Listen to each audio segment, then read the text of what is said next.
Bonjour, cette courte vidéo pour vous présenter mon dernier livre en date, Arrêtez de développer des applications, tout un programme, rien que dans le titre, oui, à nouveau un livre informatique, il y avait longtemps que j'en avais pas écrit, et cette fois, je vais essayer de vous convaincre qu'on peut faire autrement.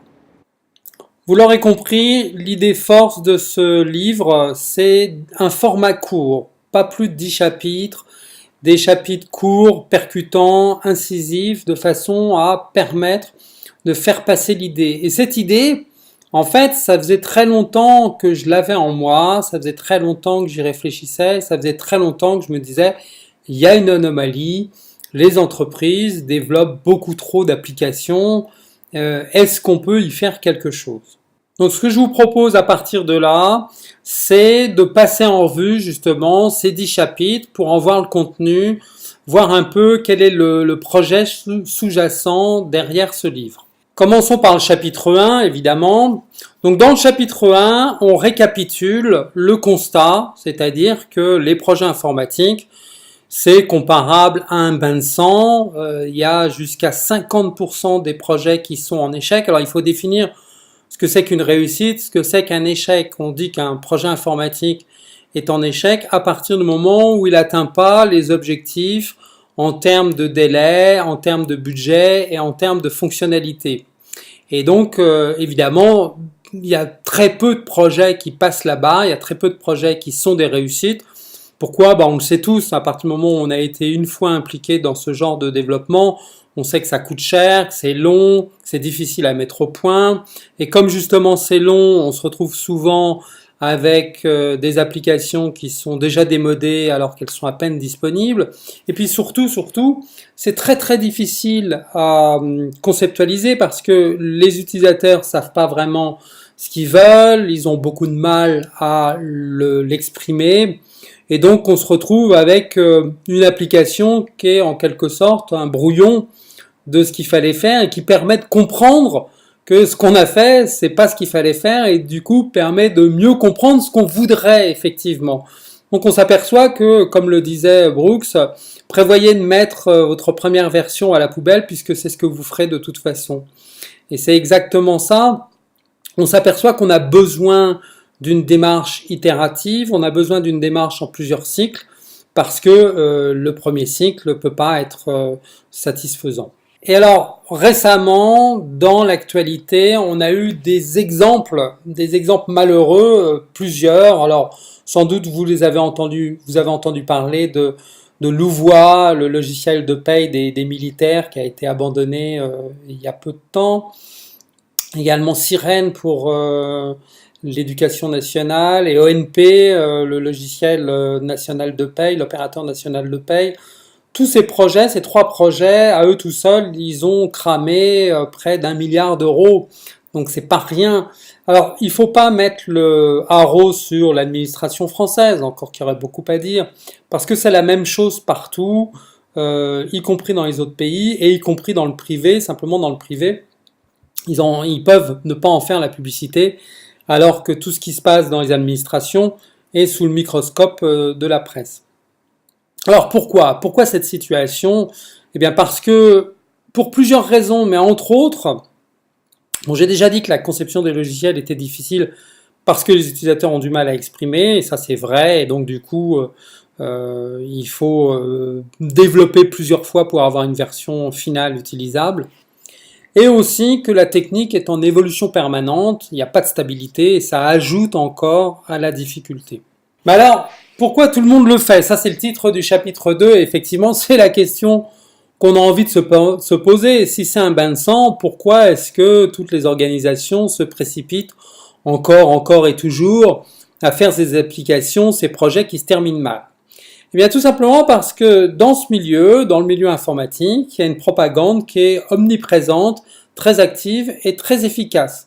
Par exemple, aujourd'hui, on vous dit c'est la transformation digitale qui doit déterminer votre activité, qui doit déterminer vos projets.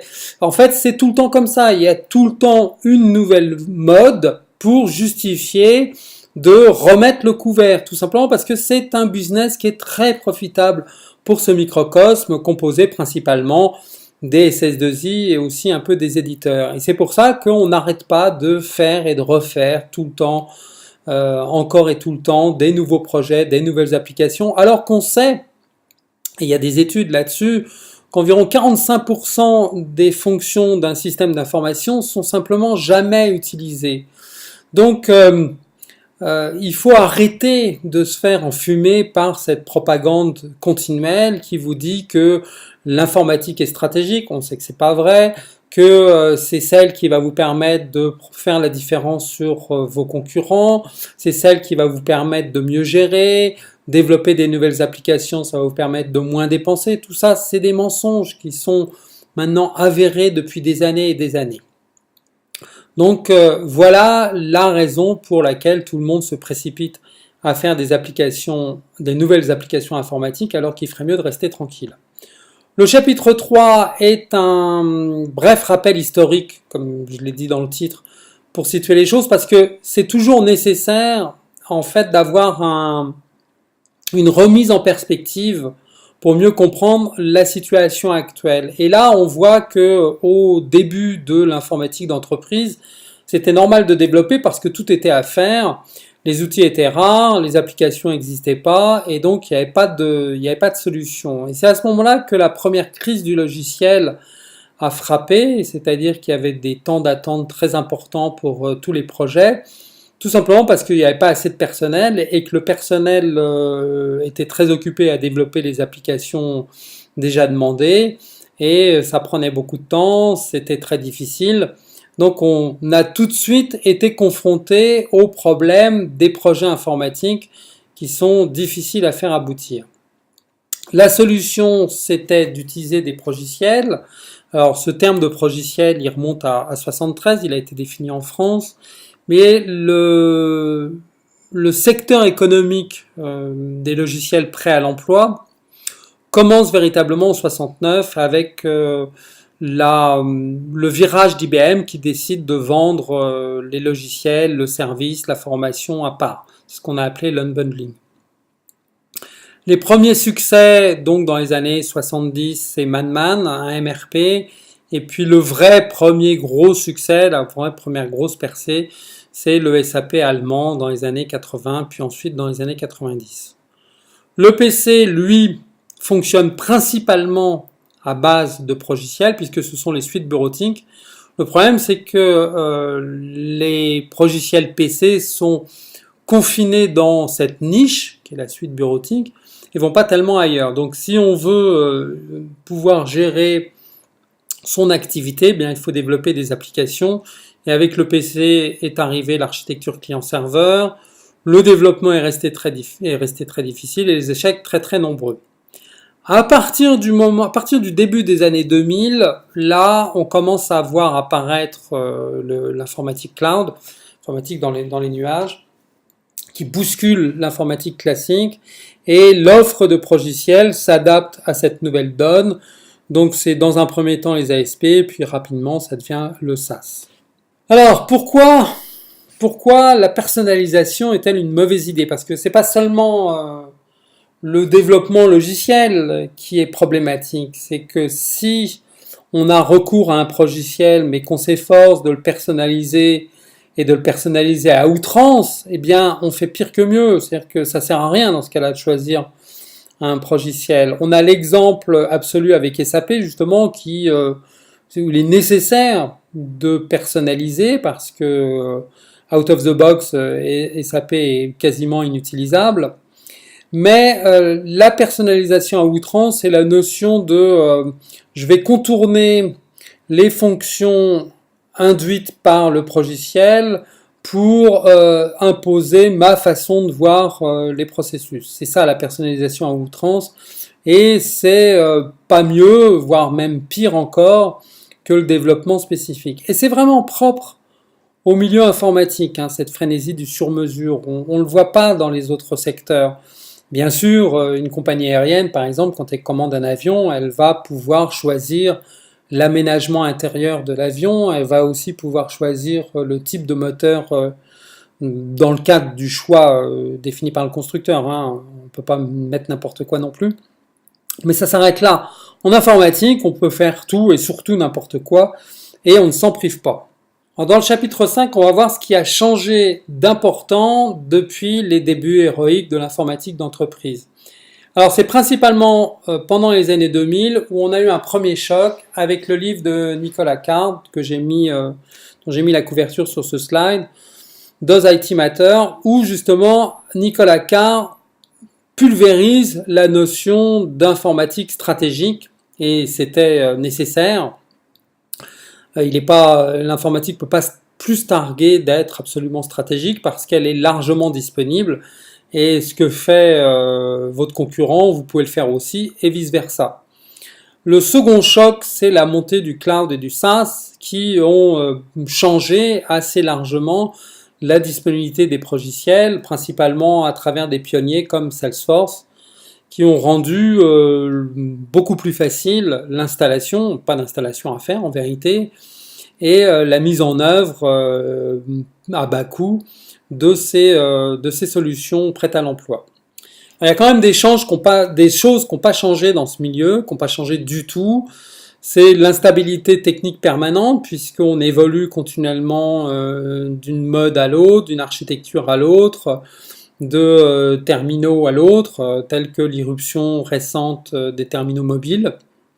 Mais en dehors de ça, le facteur psychologique des équipes de développement a jamais été bien traité, et ça explique en grande partie les échecs. Le principe de réalité aussi a toujours été négligé. Alors c'est quoi je mets quoi dans le principe de réalité? Le principe de réalité, c'est de dire que plus un projet est gros, volumineux, ambitieux, et moins il a de réussite, de chances d'aboutir.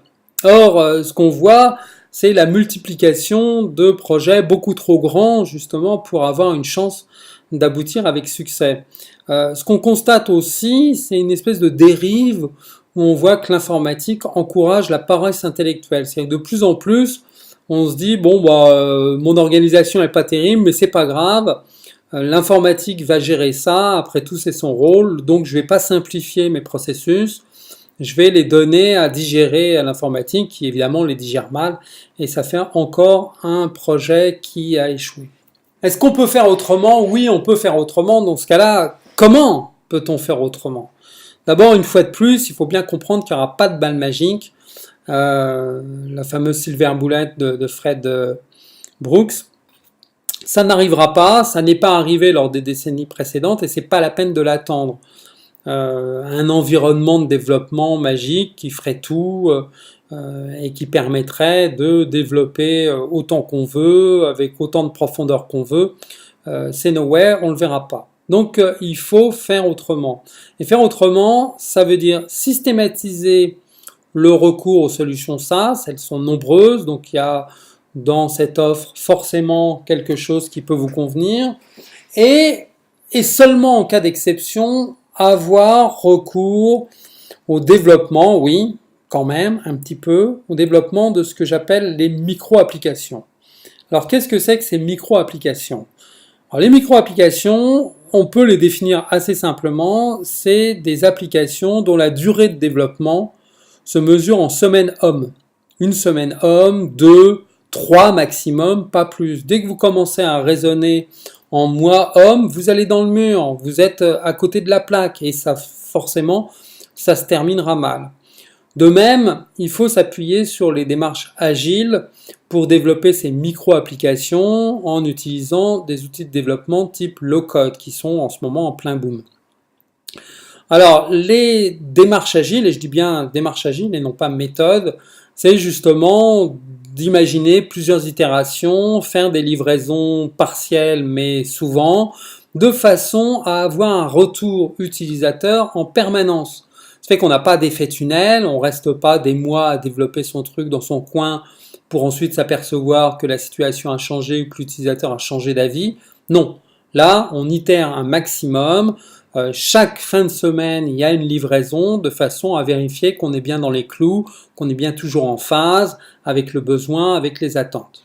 Ensuite, comme on va avoir plusieurs de ces micro-applications qui vont forcément être limitées en termes de fonctionnalité. D'abord, on va s'appuyer sur une base de données unique, donc il est important que votre outil de développement low-code soit capable d'adresser indépendamment les bases de données, donc qu'il puisse s'appuyer sur votre base de données, de façon à avoir un référentiel de données qui soit unique. Et enfin, pour relier ces applications, on va utiliser Zapier. Zapier qui est ce que j'appelle un logiciel internet qui fonctionne sur la base de déclencheurs et qui permet effectivement de relier votre application à d'autres et en particulier au logiciel SaaS que vous aurez choisi. Et là, Zapier, c'est un multiplicateur de puissance absolument formidable. En plus, c'est super facile à utiliser. Donc, c'est vraiment ce que je vous préconise. Donc, on voit que la roadmap est quand même très simple. Hein. C'est utiliser des logiciels en ligne.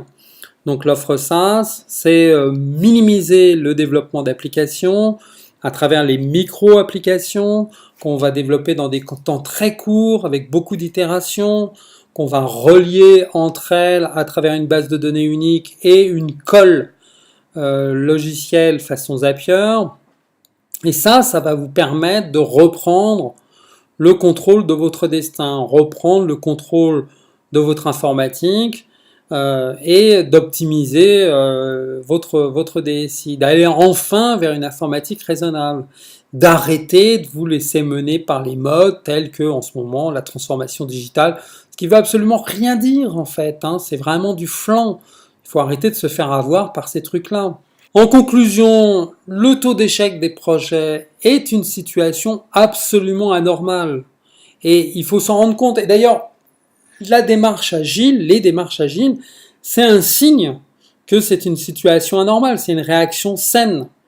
Il est tout à fait possible de faire autrement, il est tout à fait possible de changer notre façon de faire. On l'a vu avec le développement des micro-applications, et surtout, là, dans ce cas-là, développer moins, c'est développer mieux. L'informatique est complexe, le développement d'applications est complexe, il ne sera jamais simplifié. Donc, n'en ajoutons pas et contentons-nous de rester dans un cadre maîtrisable. Merci pour votre attention.